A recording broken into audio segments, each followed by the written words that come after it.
انسان کو اچھائی سے برائی کی طرف یا برائی سے اچھائی کی طرف بدلنے میں بہت ہی اہم اور بڑا سنگین رول ادا کرتی۔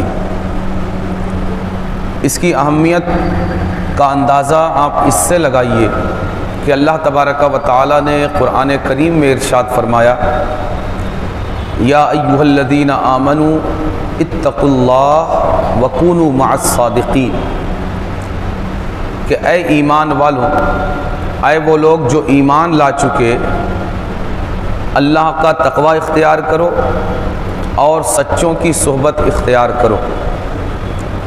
یعنی ایمان کے بعد بھی اور تقوی کے بعد بھی صحبت کے بغیر، اچھی صحبت کے بغیر، نیک صحبت کے بغیر بیڑا پار نہیں ہے۔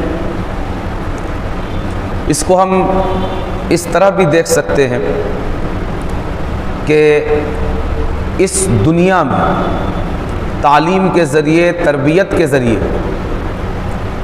اور کسی طرح کی بھی سیکھ کے ذریعے جو سب سے افضل جماعت وجود میں آئی ہے۔ دیکھیں، انبیاء اور رسول یہ سارے انسانوں میں سب سے افضل ہے نا، لیکن یہ کسی تربیت کے نتیجے میں وجود میں نہیں آتے کہ کہیں انہیں پڑھایا جائے، کسی ڈگری کا نام نبوت ہے یا کسی ڈگری کا نام رسالت ہے، ایسا نہیں ہے۔ یعنی نبی اور رسول بننے میں کسی انسان کی اپنی کوشش کا دخل نہیں ہے، بلکہ اللہ تبارک و تعالی جسے چاہتا ہے وہ نبوت اور رسالت کے لیے چن لیتا ہے۔ یعنی نبوت اور رسالت بندے کی کوشش سے حاصل کی جانے والی چیز نہیں ہے، بلکہ اللہ تبارک و تعالی کی عطا ہے کہ وہ اپنی عطا، اپنی بخشش اور اپنے کرم سے چن لیتا ہے، فرشتوں میں سے بھی اور انسانوں میں سے بھی رسولوں۔ لیکن انبیاء اور رسول کے بعد جو سب سے افضل جماعت اس دنیا میں ہے، اس جماعت کا نام صحابہ کی جماعت ہے۔ ٹھیک ہے، اب یہ جماعت آپ کو پتہ ہے کہ کسی تعلیم اور تربیت کے نتیجے میں بیسکلی وجود میں نہیں آئی۔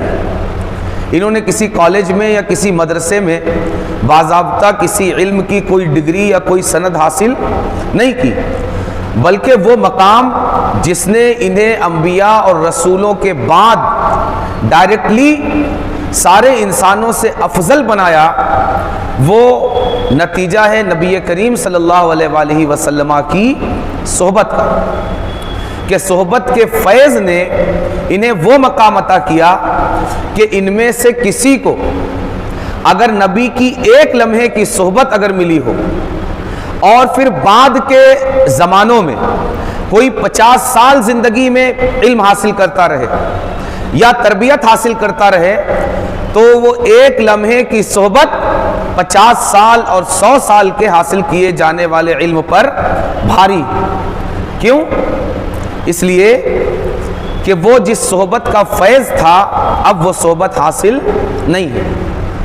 پتہ یہ چلا کہ صحبت انسان کی زندگی میں وہ کر گزرتی ہے جو کوئی مدرسہ، کوئی یونیورسٹی، کوئی کالج اور کسی اور طرح کی کوئی تعلیم اور تربیت انسان کے اندر وہ اثر پیدا نہیں کرتی۔ صحبت کی اہمیت کو ہم یوں بھی مزید سمجھ سکتے ہیں کہ ہر تعلیم یہ آپ کے علم میں چینجنگ لاتی ہے، کہ اگر آپ کے علم کا لیول اتنا تھا تو وہ بڑھا کر اتنا کر دیتی ہے، اور اتنا تھا تو اتنا کر دیتی ہے، لیکن ضروری نہیں ہے کہ آپ کی تعلیم آپ کا عمل چینج کرے اور آپ کے عمل میں امپرومنٹ کرے۔ ٹھیک ہے، مگر صحبت یہ ڈائریکٹلی آپ کے عمل اور آپ کے کردار کو نشانہ بناتی اور آپ کے عمل کے اندر بہتری یا برائی پیدا کرتی ہے، آپ کے عمل کے اندر اچھائی یا بدی پیدا کرتی ہے۔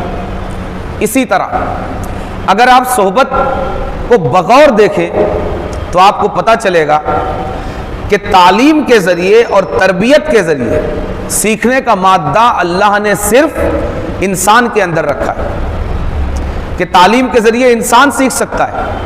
آپ نے کسی جانور کو کسی یونیورسٹی، کسی مدرسے، مکتب، اسکول اور کالج میں ایڈمیشن لیتے ہوئے نہیں دیکھا ہوگا۔ کیوں؟ اس لیے کہ اللہ تبارک و تعالی نے اس لیول کی سمجھ، عقل، فکر، شعور اور سیکھنے کا مادہ اس کے اندر نہیں رکھا کہ وہ جا کر ایڈمیشن لے اور وہاں سے سیکھے۔ بائی دی وے اگر کوئی کسی جانور کو لے جا کر کسی کالج یا یونیورسٹی کے کلاس روم میں سالہ سال کے لیے باندھ بھی دے، تب بھی اگر سالہ سال کے بعد اس کالج اور یونیورسٹی کے کلاس روم سے جب وہ باہر اسے نکالے گا تو وہ جانور جس طرح کورا گیا تھا اسی طرح کورا باہر آئے گا۔ اس سے اتنی امید بھی نہیں کی جا سکتی کہ وہ ایک حرف، ایک کلمہ بھی سیکھ کر وہاں سے نکلا ہوگا۔ مگر آپ صحبت میں جو سیکھ حاصل ہوتی ہے، آپ اس کی قوت کا اندازہ لگائیے کہ وہ جانور جس کے اندر کسی یونیورسٹی اور کالج میں جا کر سیکھنے کی صلاحیت نہیں ہے، صحبت سے وہ بھی سیکھ لیتا ہے۔ صحبت سے وہ بھی سیکھ لیتا ہے کہ اگر شیر کے بچے کو اگر آپ پیدائشی طور پر بکریوں کے جھنڈ میں رکھ دیں تو وہ شکار کرنا بھول جائے گا، اور وہ بھی بکریوں کے ساتھ کیا کرے گا؟ گھاس چرنے لگ جائے گا۔ تو صحبت یہ اپنے آپ میں سیکھنے کا اور اپنے آپ کو بنانے یا بگاڑنے کا انتہائی مؤثر ذریعہ ہے۔ اسی لیے اللہ تبارک و تعالی اگر یہ چاہے تو ہمیں انبیاء اور رسول کے بغیر، اچھی صحبتوں کے بغیر، شہداء، صدیقین اور صالحین کے بغیر ہمیں راہ ہدایت عطا فرما دے۔ مگر اللہ تبارک و تعالی نے اپنی عادت کریمہ یہ جاری فرمائی کہ وہ ان افراد، ان اشخاص اور ان کی صحبتوں کے بغیر ہدایت تک کسی کو نہیں پہنچاتا، بلکہ جب قرآن کریم میں اللہ تبارک و تعالی نے ہدایت مانگنے کا حکم عطا فرمایا تو اس کے ساتھ یہ بھی ارشاد فرمایا صراط الذین انعمت علیہم غیر المغضوب علیہم ولا الضالین، کہ ہمیں سیدھا راستہ تو دکھا۔ کون سا سیدھا راستہ؟ ان لوگوں کا سیدھا راستہ جن پر تیرا انعام تو نے کیا ہے، ان کا سیدھا راستہ۔ اور وہ لوگ جن پر تو نے انعام کیا ہے وہ کون ہیں؟ من النبیین والصدیقین والشہداء والصالحین، یعنی انبیاء، شہداء، صدیقین اور صالحین، اولیاء کاملین، بزرگان دین۔ تو اس لیے یہ صحبت کی ہماری زندگیوں میں بڑی اہمیت ہے۔ زیادہ تر وہ لوگ جن کا باطن بدلا، ظاہر کے بدلنے کا میں بار بار عرض کرتا ہوں کہ کوئی معنی نہیں ہے، ظاہر کے بدلنے کا باطن کے بدلے بغیر کوئی معنی نہیں ہے۔ آپ ظاہر کو ہزار بدل لیجئے، کوئی اگر بدصورت ہے، اس نے اگر لاکھوں روپے کی کریم خرید کر اگر اپنے چہرے پر چپڑ لی، لیکن وہ خوبصورتی کب تک کی؟ جب تک اس کے منہ پر پانی نہ پڑے یا جب تک اسے پسینہ نہ آئے۔ جیسے ہی پسینہ آئے گا یا چہرے پر پانی کے قطرات بڑھیں گے، سارا راز کھل جائے گا کہ یہ خوبصورتی کس طرح کی تھی۔ ظاہر کے بدلنے کا یہی حال ہے کہ اگر آپ باطن کے بدلے بغیر ظاہر کو بدلتے ہیں تو اس کی حیثیت اور اس کی حقیقت کب تک ہے؟ موت تک۔ جیسے ہی موت آئے گی یہ ظاہر کا بدلاؤ بے حقیقت ہو کر رہ جائے گا۔ کیوں؟ اس لیے کہ ظاہر جس کے لیے بدلا تھا، ظاہر جنت کا فیصلہ وہ کرنے والا نہیں۔ یہ مخلوق جس کے لیے ہم نے اپنے ظاہر کو بدلا، جنت کا فیصلہ ہمارے لیے وہ کرنے والی نہیں ہے، نکیرین کے سوالات میں آسانی وہ کرنے والی نہیں ہے۔ اسی طرح جہنم کا فیصلہ یا جنت کا فیصلہ وہ کرنے والی نہیں ہے، ہماری قبروں میں کشادگی پیدا وہ کرنے والی نہیں ہے، ہمارے لیے قبر میں انسیت کا سامان پیدا کرنے والی یہ مخلوق نہیں ہے، بلکہ ہمارے لیے ان سارے معاملات کو طے کرنے والا ہمارا پروردگار اور ہمارا رب ہے۔ اور ظاہر ہے کہ وہ ہمارے ظاہر کو نہیں دیکھتا، اس کو ہمارے باطن کا بدلاؤ مطلوب ہے۔ وہ چاہتا ہے کہ ہمارا ظاہر بدلے نہ بدلے، ہمارا باطن بدلے، اور یقیناً جب ہمارا باطن بدلے گا تو ہمارا ظاہر بھی بدلے بغیر نہیں رہ سکتا۔ اس لیے کہ زمین میں ڈالا ہوا بیج اگر زندہ ہے تابندہ ہے، اس کی سانسیں اگر چل رہی ہیں، اس کے اندر دھڑکن اگر موجود ہے، تو وہ ایک دن زمین کا سینہ چیر کر کومپل بن کر، پودا بن کر اپنی نازکی کے باوجود زمین کے ظاہر پر ضرور نمودار ہوگا، اور ایک دن تناور درخت بن کر زمانے کے لیے سایہ دینے کا ذریعہ بنے گا۔ لیکن زمین کے اندر، زمین کے باطن میں ڈالا ہوا بیج اگر اپنی دھڑکنیں برقرار نہ رکھ سکا اور اپنا وجود، اپنی زندگی، اپنی حیات کی حفاظت زمین کے باطن میں اگر باقی نہیں رکھ سکا، تو پھر یہ امید نہیں کی جا سکتی کہ وہ کومپل بن کر، پودا بن کر ایک دن زمین کے ظاہر پر نمودار ہوگا اور ایک تننے شجرے سایہ دار بنے گا۔ اس لیے ضروری ہے کہ ہم اپنی باطنی کیفیت پر توجہ دیں، اور صحبت یہ سب سے زیادہ مؤثر چیز ہے ہمارے باطن کو بدلنے کے لیے۔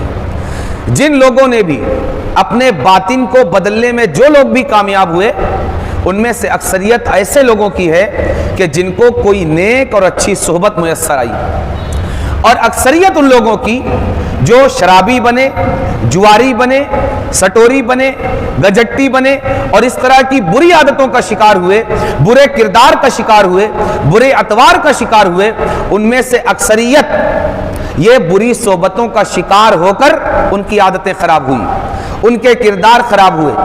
ورنہ آپ کو پتا ہے کہ کوئی اسکول شراب پینا سکھانے کے لیے نہیں کھلا ہوا ہے۔ کتنے کالج کھلے ہوئے ہیں جو شراب پینا سکھاتے ہیں؟ کتنی یونیورسٹیوں میں چوری کرنا سکھایا جاتا ہے؟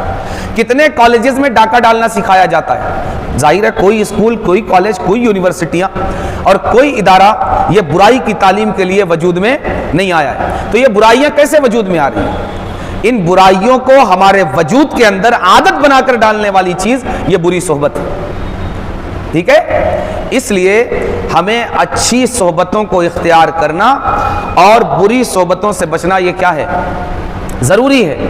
اگر ہم اچھی صحبت کو حاصل کرنے میں کامیاب ہو گئے تو سمجھ لیں کہ آپ کی دنیا بھی بن گئی اور آپ کی آخرت بھی بن گئی، اور اگر آپ بری صحبت میں پڑ گئے تو پھر بری صحبت یہ اچھے اچھوں کو بگاڑ کر رکھ دیتی ہے۔ اس لیے کہ اگر آپ بہت بڑے صاحب علم بھی ہیں، بہت بڑی ڈگری بھی اگر آپ کے پاس ہے، تو یہ علم آپ نے تعلیم سے حاصل کیا ہے۔ اگر اس میں صحبت نہیں ہے تو اس علم کو کیسے برتنا ہے آپ کو اس کا علم نہیں ہے۔ اب اس کا علم حاصل کیے بغیر اگر آپ بری صحبت میں پڑ گئے تو یہ علم ایک طرف رہ جائے گا، آپ کی نالج، آپ کی معلومات ایک طرف رہ جائے گی، اور آپ نے جو نہیں پڑھا ہے وہ آپ کرنے لگے گا۔ اور صحبت یہ اتنی اہم چیز ہے کہ اللہ تبارک و تعالی صحبت اختیار کرنے کا حکم دے رہا ہے، جبکہ وہ اپنی کتاب نازل کر چکا، انبیاء اور رسول کو بھیج چکا، لیکن قیامت تک کے مسلمانوں کے لیے یہ حکم ہے کہ میری کتاب کے آ جانے کے باوجود، انبیاء اور رسول کے آ جانے کے باوجود تمہیں صحبت اختیار کرنا یہ ضروری ہے۔ سچی صحبت، کیسی سچی صحبت؟ ایسی سچی صحبت جس کی زبان بھی سچی ہو، یعنی قال بھی سچا ہو اور حال بھی سچا ہو۔ یہ نہیں کہ قال تو سچا ہو، ٹھیک ہے؟ کبھی بھی قال کے ذریعے جو صحبت ملے وہ صحبت کافی نہیں ہے۔ وہ صحبت تو آپ کو اسکول، کالج اور مدرسے میں بھی مل رہی ہے، لیکن وہ صحبت کافی نہیں ہے، بلکہ قال کے ساتھ ساتھ حال کی سچائی بھی ضروری ہے۔ حال کی سچائی کیا ہے؟ حال کی سچائی یہ ہے کہ بندہ اپنی زبان سے جو کہہ رہا ہے اس کا عمل بھی آپ کو وہی بتلا رہا ہے۔ زبان سے اس نے جو کہا ہے، جب وہ اسی چیز کو برتنے کے لیے نکلتا ہے تو اس کا عمل بھی وہی برت کر آپ کو دکھا رہا ہے، حتیٰ کہ اس کا بول تو بول، اس کی خاموشی بھی آپ کے اندر عمل کا جذبہ پیدا کرے، آپ کے باطن کے اندر حرکت پیدا کرے۔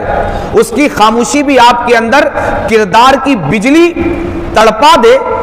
اس کی صحبت کو سچے کی صحبت کہتے ہیں، جس کو صوفیاء اکرام رضوان اللہ تعالی علیہم اجمعین نے ارشاد فرمایا کہ قال کی بھی سچائی اس کے اندر ہو اور حال کی بھی سچائی اس کے اندر ہو۔ بلکہ یہاں تک صوفیاء اکرام رضوان اللہ تعالی علیہم اجمعین نے ارشاد فرمایا کہ جس کے حال کی سچائی اللہ تک تمہیں نہ پہنچا سکے، اس کے قال کی سچائی تمہیں کبھی اللہ تک نہیں پہنچا سکتی۔ یعنی قال کی سچائی سے زیادہ اہم یہ حال کی سچائی ہے، اور اسی لیے اللہ تبارک و تعالیٰ کے حبیب مکرم صلی اللہ علیہ وآلہ وسلم نے ارشاد فرمایا ان اللہ لا ينظر الى صورکم ولا الى اعمالکم ولکن ينظر الى قلوبکم۔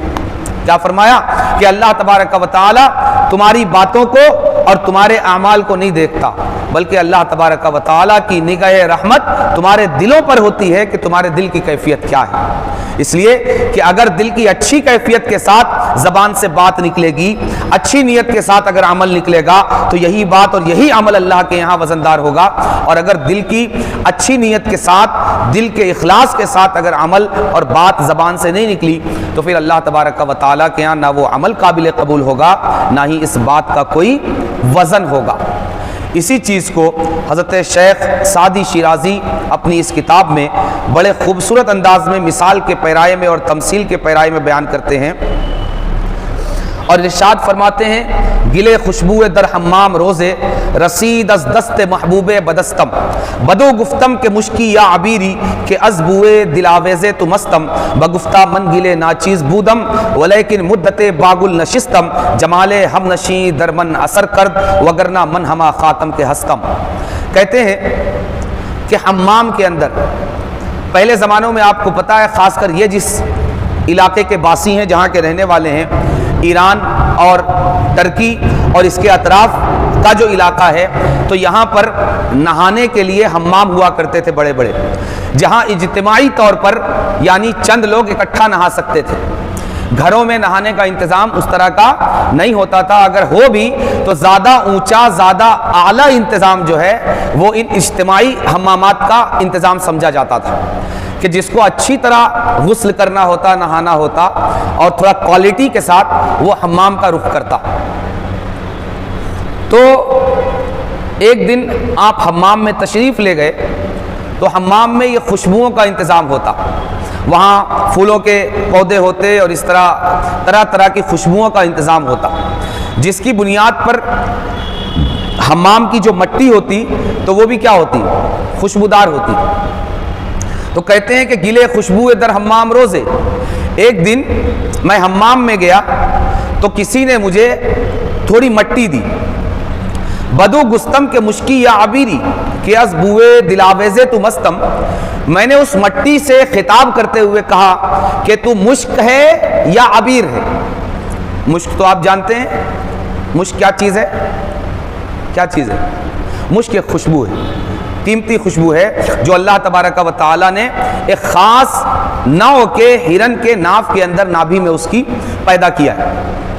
اور عبیر یہ وہ خوشبو ہے جو یہ عام طور سے ہمارے مردوں کو جب دفنایا جاتا ہے تو ان کی قبروں میں وہ پہلے وہ خوشبو ڈالی جاتی ہے، اور وہ غسال اپنے ساتھ، مردہ نہلانے والے اپنے ساتھ لاتے ہیں، یا آپ کفن کی دکان سے اگر کفن خریدتے ہیں تو وہاں سے وہ پڑیا میں باندھ کر وہ دیتے ہیں۔ عبیر مختلف طرح کی خوشبوؤں کو ملا کر وہ ایک خوشبو تیار کی جاتی ہے۔ تو بدو گفتم کے مشکی یا عبیری، تو اس مٹی سے اتنی پیاری خوشبو آ رہی تھی کہ میں نے اس سے کہا کہ تو مشک ہے یا عبیر ہے؟ اب مٹی سے خوشبو کی بات آ گئی تو آپ دیکھیے کہ ایسا بہت سارے واقعات ہوئے کہ اللہ والوں کی جب قبریں کھودی گئی نا تو اس قبر کی مٹی یعنی اللہ والوں کو رکھنے کے بعد خوشبو آئے تو سمجھ میں آتا ہے، لیکن بہت سے ایسے واقعات ہوئے کہ جب اللہ والوں کے لیے قبریں کھودی گئی تو ان کو دفنانے کے پہلے ہی قبر کی مٹی میں خوشبو تھی۔ یعنی اللہ تبارک و تعالیٰ نے اپنے ان نیک بندوں کے لیے کیا انتظام کر رکھا ہے کہ یہ جس مٹی میں دفنائے جانے والے ہیں، اللہ تبارک و تعالیٰ نے پہلے ہی سے اس مٹی کو خوشبو میں بسا دیا ہے۔ فرماتے ہیں کہ میں نے اس مٹی سے کہا کہ تو مشک ہے یا عبیر ہے؟ کہ از بوئے دلاویزے تو مستم، کہ میں تیری دلاویز خوشبو سے مست ہو گیا ہوں۔ تو وہ مٹی کیا کہتی ہے؟ بگفتہ من گلے ناچیز بودم ولیکن مدت باگل نشستم۔ اس مٹی نے جواب دیا کہ دیکھیے، نہ میں مشک ہوں، نہ میں عبیر ہوں، اور نہ ہی میں اور کوئی خوشبو. بگفتہ من گلے ناچیز بودم، اس نے کہا بلکہ میں تو وہی ناچیز مٹی ہوں جسے آپ اپنے قدموں سے روندتے پھرتے ہیں. لیکن آپ کو تعجب اس بات پر ہو رہا ہے نا کہ ہوں مٹی، مشک کیسے بن گئی، عبیر کیسے بن گئی، یہ خوشبو کیسے میرے اندر آ گئی؟ تو مٹی کہتی ہے آپ تعجب مت کیجئے، یہ فارمولہ میں آپ کو بھی بتا دیتی ہوں اور سارے انسانوں کو بتا دیتی ہوں. بگفتہ من گلے ناچیز بودم ولیکن مدت باگل نشستم. راز یہ ہے کہ مٹی ہونے کے باوجود میں مشک اور عبیر کی طرح اس لیے مہک رہی ہوں کہ میں ایک مدت تک پھول کے ساتھ اور پھول کی صحبت میں رہی ہوں. آپ تل کا تیل کہتے ہیں نا، چمیلی کا تیل کہتے ہیں، یہ کہیں پیدا ہوتا ہے کیا؟ تل کا تیل اور چمیلی کا تیل کیسے پیدا ہوتا ہے؟ کوئی ایسا پھل ہے کہ پھول ہے کہ جس کو نچوڑنے کے بعد تل کا یا چمیلی کا تیل نکلتا ہے؟ جی کیسے نکلتا ہے؟ ایسے نکلتا ہے کہ تل کو پھول کے ساتھ ایک زمانے تک رکھ دیا جاتا ہے اور تل اپنے اندر اس پھول کی خوشبو کو بسا لیتی ہے. کیسے؟ صحبت سے. اور اس کے بعد جب اس تل کو نچوڑا جاتا ہے تو اب کہتے ہیں کہ یہ تل کا تیل ہے، خوشبو آ رہی اس میں سے. اسی طرح چمیلی کا تیل، چمیلی کے پھول میں تیل نہیں ہوتا، صرف خوشبو ہوتی ہے. لیکن اس کو جب کسی تیل دار بیج کے ساتھ اس کی صحبت میں رکھ دیا جاتا ہے تو چمیلی کا پھول اپنی خوشبو اس بیج میں بسا دیتا ہے اور یہ بیج صحبت کا اثر چمیلی کے پھول سے یوں قبول کرتا ہے کہ اس بیج کے اندر چمیلی کی خوشبو بس جاتی ہے. اب جب اسے نتھارا جاتا ہے، نچوڑا جاتا ہے تو اس بیج کے اندر جو پہلے کسی طرح کی کوئی خوشبو نہیں تھی، کوئی اس تیل کو لگانا پسند نہیں کرتا، اب کیا ہوتا ہے؟ ہم مانگ کر لاتے ہیں چمیلی کا تیل دیجیے. خاص موقعوں پر لگاتے ہیں. شادی میں دلہنوں کو اگر لگانا ہے تو ہم جس سے اپنی بریانی جس تیل سے بناتے ہیں وہ تیل کبھی سر میں نہیں لگاتے. کون سا تیل چاہیے؟ چمیلی کا. کیوں چاہیے؟ اس لیے کہ یہ تیل ہمارا کھانے والا جو تیل جو ہے وہ کسی خوشبو کی صحبت میں نہیں رہا اور یہ تیل جو ہے کسی خوشبودار پھول کی صحبت اس نے اختیار کر لی ہے، اس لیے اب ہم اپنی دلہنوں کو یہی تیل لگائیں. دیکھا آپ نے، صحبت یہ بدل کر رکھ دیتی. تو اس مٹی نے کہا کہ آپ تعجب مت کیجئے، آپ کو مہکنا ہے تو آپ بھی مہک سکتے ہیں اور قیامت تک آنے والے سارے انسان اس فارمولے سے مہک سکتے ہیں. اور وہ فارمولہ یہ ہے کہ میں نے زیادہ کچھ نہیں کیا، بس یہ کیا ولیکن مدت باگل نشستم، کہ میں ایک زمانے اور ایک مدت تک میں نے پھول کی صحبت اٹھائی اور پھول کی صحبت میں رہی.